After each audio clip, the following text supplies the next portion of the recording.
7월 4일 법률방송 로투데이 시작하겠습니다. 첫 소식입니다. 강원랜드 채용 부정 청탁 등 혐의를 받고 있는 권성동 자유한국당 의원에 대한 구속영장 실질 심사가 오늘 서울중앙지법에서 열렸습니다. 좀 고개를 갸웃하게 만드는 발언이 나왔습니다. 오늘 앵커 헤드라인은 권성동 의원 영장 실질 심사 관련 얘기입니다.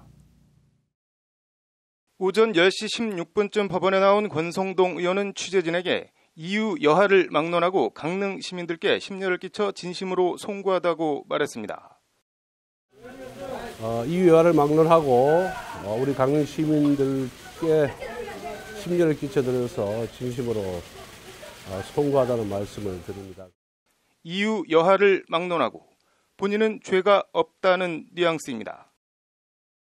그 자신 검사 출신에 지난 2년간 법무부와 검찰을 관할하는 국회 법사위원장을 지낸 권성동 의원은 검찰 특별수사단의 사실인정과 법리 구성에 문제점이 많고 무리한 구성이 있기 때문에 법원에서 차분하게 소명하겠다고 말했습니다. 율사 출신답게 전문 용어를 써가며 혐의 없음을 주장한 겁니다. 구속 전 피의자 신문이야 참석해 혐의 없음을 주장하는 건 피의자의 의무이자 권리이니 뭐라고 할 바는 못 됩니다. 다만 강릉 시민들께 심려를 끼쳐 진심으로 송구하다는 발언은 한마디 안 하고 넘어갈 수 없습니다. 왜 콕 집어 강릉 시민들께만 송구하다는 건지, 강원랜드가 강릉에 있는 것도 아니고 강릉이 권성동 의원 지역구임을 감안해도 잘 이해가 가지 않습니다. 청탁하지 않았다고 무죄를 주장하는 마당에 채용 탈락 피해자들에게 사과하기가 뭐하면 그냥 통상의 경우처럼 무리를 일으켜 국민들께 죄송하다고 하면 될 것을 뒷맛이 영 씁쓸합니다. 권성동 의원은 본인은 깨끗하다고 주장하지만 믿지 않는 사람들이 꽤 있는 것 같습니다.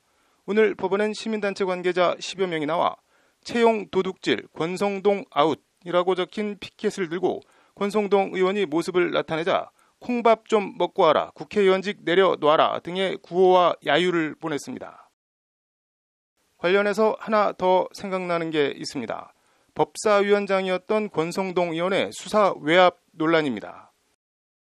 권성동 의원 소환 조사가 필요하다고 하자 문무일총장이 이영주 당시 춘천지검장을 심하게 질책했다. 강원랜드 사건을 수사했던 안미연 검사의 지난 5월 기자회견 폭로 내용입니다. 지난달 19일 검찰 검사장급 간부 인사에서 강원랜드를 관할하는 이영주 춘천지검장은 법무연수원 기획부장으로, 강원랜드 초기 수사를 지휘했던 최종원 서울 남부지검장은 법무연수원 연구위원으로 각각 발령받았습니다. 이른바 심하게 물을 먹은 강원랜드 수사 외압과 부실 수사 논란을 빼면 설명하기 어려운 좌천성 인사입니다. 인사 당일 최종원 지검장은 사표를 내고 수십 년 몸담았던 검찰을 떠났습니다. 수사 외압이 있었다. 물론 안미연 검사의 일방적 주장일 수 있습니다. 하지만 거꾸로 생각해보면 수사 검사가 있지도 않은, 겪지도 않은 일을 가지고 몸담고 있는 조직과 조직의 수장을 음해할 어떤 이유도 실익도 없습니다. 실제 부실 봐주기 수사 논란 속에 강원랜드 수사를 지휘했던 춘천지검장 2명 가운데 1명은 물먹고 수사 모직에서 쫓겨나 한직으로 좌천됐고, 다른 1명은 아예 검찰을 자의반 타의반 떠났습니다. 재판거래만큼 수사거래 논란도 티끌만한 의혹도 남기지 않고 명명백백 밝혀져야 된다는 생각입니다. 안미연 검사에 의해 외압 행사 당사자로 지목된 문무일 총장은 어떤 생각을 하고 있는지 궁금합니다. 권성동 의원의 구속 여부는 오늘 밤 늦게나 내일 새벽쯤 결정됩니다. 오늘의 앵커 헤드라인이었습니다.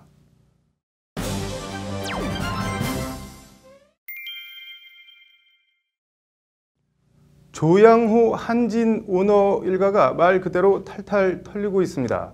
오늘은 대한항공 직원연대와 참여연대 등이 조양호 회장과 아들 조원태 대한항공 사장 등을 특가법상 배임 등 혐의로 검찰에 고발했습니다. 어떤 내용인지 신사 기자의 심층 리포트 보시겠습니다. 한진 오너 일가 갑질 관련 이번에 도마에 오른 건 태극문양 등 대한항공 상표권입니다. 사건은 2013년 3월로 거슬러 올라갑니다. 2013년 3월 대한항공은 이사회 결의로 대한항공과 지주회사 한진칼로 회사를 분할합니다. 이사회는 그러면서 대한항공이 보유하고 있던 대한항공, 코리안에어, 태극문양 로고 등 상표권 일체를 한진칼로 귀속시킵니다. 대한항공 입장에선 원래 가지고 있던 상표권이 눈뜨고 코베이는 식으로 한진칼로 넘어간 겁니다. 이후 한진칼은 매년 대한항공으로부터 상표권 사용료를 또박또박 받아갑니다. 2013년 130억 원을 시작으로 2014년 310억 원, 2015년 290억, 2016년 300억, 작년엔 310억 원이 넘습니다. 대한항공 입장에선 그전엔 안 내도 됐던 거액의 손실이 매년 발생하는 셈이고 한진칼 지분 약 30%를 보유한 조양호 회장 일가는 가만히 앉아서 거액을 챙기는 겁니다. 대한항공 직원연대 등이 조양호 회장, 조원태 사장 부자를 특가법상 배임으로 고발한 배경이자 이유입니다.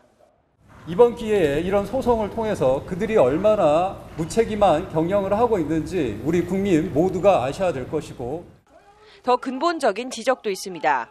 조양호 회장의 대한항공 지분은 0.01%밖에 안 될 정도로 미미합니다. 반면 조양호 회장 일가의 한진칼 지분은 30% 정도로 대한항공 지분율과 비교 자체가 안 됩니다. 6천억 원 넘는 것으로 추산되는 대한항공 상표권을 사실상 그냥 앉아서 꿀꺽했다는 겁니다. 돌이켜보면 6천억에 해당하는 자산을 인적 분할 당시에 총수 일가가 지분을 훨씬 많이 가지고 있는 지주회사에 넘긴 것은 명백한 배임 횡령 혐의로 판단. 이에 따라 이들은 대한항공 2대 주주인 국민연금공단이 나서야 한다고 목소리를 높였습니다. 지금 대한항공의 이사회는 마치 거수기처럼 이 문제에 대해서 아무런 조치들을 취하고 있지 않습니다. 그래서 이러한 점 때문에 공익적 차원에서 대한항공이라는 브랜드 가치는 조양호 회장 일가의 것이 아니라 대한항공의 자산이라며 대한항공 직원들이 오너 부자를 상대로 낸 배임 혐의 고발에 검찰이 어떻게 반응할지 주목됩니다. 법률방송 신세아입니다. 여러 명의 20대 여 신도들을 상습 성폭행한 혐의로 구속 기소된 만민중앙교회 이재록 목사에 대한 첫 공판 준비기일이 오늘 열렸습니다. 한거 불능 상태의 신도들을 상대로 성폭행을 저질렀다는 게 검찰 공소 사실인데 뭘 어떻게 했다는 것인지 장한지 기자입니다. 오늘 이재록 목사의 성폭행 혐의 공판 준비 기일엔 만민중앙교회 신도들이 대거 재판정에 나와 법정을 꽉 채웠습니다. 공판 준비 기일은 피고인 출석 의무가 없어 이재록 목사는 오늘 법정에 나오지 않았습니다. 첫 재판에서 이 목사 측 변호인은 강제추행 등 행위 자체가 없었다며 혐의를 전면 부인했습니다. 이재록 목사가 받는 혐의는 한거 불능 상태의 여신도 7명을 성폭행한 상습 중강간 혐의입니다. 형법 제299조는 사람의 심신상실 또는 한거 불능의 상태를 이용해 간음 또는 추행을 한 자는 중강간으로 규정하고 있습니다. 전부 20대죠. 딸이 몇 년 전에 이재록이한테 성폭행 당했는데 가정이 완전히 찢겨져가지고 괴로워하더라고요. 그래서 이재록 목사에 대해 강간이 아닌 준강간 혐의가 적용된 건 성폭행 과정에서 협박이나 폭행 같은 물리력 행사는 없었기 때문입니다. 거꾸로 물리력을 행사할 필요 자체가 없었다는 게 검찰 판단입니다. 13만 신도를 보유한 대형교회 목사라는 절대적 권위와 설교 등을 통해 피해자들이 세뇌 수준에 빠져 저항할 엄두도 내지 못했다는 겁니다. 그냥 이재록이 우상하고 그냥 이재록이 신이고 그렇게 해가지고 자기들은 이제 사람들을 세뇌시키고 네가 하는 만큼 이제 하면서 보상받는 이런 식으로 그 경쟁을 자꾸 붙이는 거야. JMS 교주 정명석 씨가 받았던 혐의도 바로 이 중강간입니다. 관련해서 대법원은 지난 2009년 정명석 씨에 대해 정명석 씨를 신으로 믿은 피해자들이 저항할 수 없는 세뇌 상태였다며 징역 10년을 확정한 바 있습니다. 심신상실이나 한거불능 상태에서 강간을 했을 때 성립하게 되는데 이 사건의 경우 피해자들이 이미 저항할 수 없을 정도의 세뇌 상태에 있는 것 또한 한거불능 상태에 해당한다고 본 것인데요. 한거 불능 상태를 떠나 성관계 자체가 없었다는 게 이재록 목사 변호인의 주장입니다. 강간 혐의를 전면 부인하고 있는 이재록 목사에 대한 다음 공판 준비 기일은 오는 9일 열립니다. 법률방송 장한지입니다. 네, 국제선을 탔는데 기내식을 안 주는 이른바 노밀 상태, 아시아나항공 기내식 파문이 커지고 있습니다. 김수현 변호사의 이슈 속 법과 생활에서 얘기해 보겠습니다. 김 변호사님, 기내식 납품업체 협력업체 대표가 스스로 목숨까지 끊었다고 하는데 이게 지금 무슨 내용인가요? 네, 아시아나의 기내식 공급 과정에서 문제가 생기면서 이번 7월 1일부터 아시아나가 항공기에 기내식을 제대로 실지 못했고 그래서 승객들이 밥을 굶거나 아니면 비행기 이륙이 지연된 사태가 계속되고 있는데요. 네. 아시아나 측은 기내식을 실지 못한 항공기 편은 대부분 그 운행 구간이 짧은 항공편이 대부분이라고 했지만 좀 장거리 운행 구간에서도 이 기내식 문제가 대두되면서 승객들의 불만이 지금 극에 달하고 있고 또 기내식 포장업체 대표가 스스로 목숨을 끊는 극단적인 선택까지 하면서 사건이 좀 커지고 있는 상황입니다. 공정위가 조사에 착수했다고 하는데 기내식 대란이랑 공정위랑은 무슨 연관이 있는 건가요? 우선 앞서 말씀드린 것처럼 아시아나가 LSG와 계약 연장을 거부하는 과정에서 LSG 측은 아시아나가 이 거래상 지위를 남용해서 거래를 부당하게 끊었다 이런 주장을 하면서 공정위에 제소를 한 상태이고요. 공정위는 지금 조사를 진행 중이지만 아직까지 결론을 내고 있지는 않고 있습니다. 아시아나 항공 주주들이 주주 대표 소송을 준비한다. 이건 또 무슨 얘기인가요? 네, 주주 대표 소송은 이 회사의 소수 주주들이 회사에 손해를 끼친 임원을 상대로 회사를 대신해서 제기하는 소송을 말하는데요. 우선 이 아시아나 항공 경영진이 아시아나 항공이 아닌 그 지주회사인 금호홀딩스의 이익을 위해서 이 기내식 사업권을 매각한 점이나 그리고 이번 기내식 대란으로 인해서 아시아나 항공의 어떤 기업 가치를 훼손했다 이런 이유로 소송을 준비 중이라고 알려져 있습니다. 사정이랑 경위가 어떻게 됐든 연착, 연출발 피해를 본 승객들은 대응할 방도 같은 게 있나요?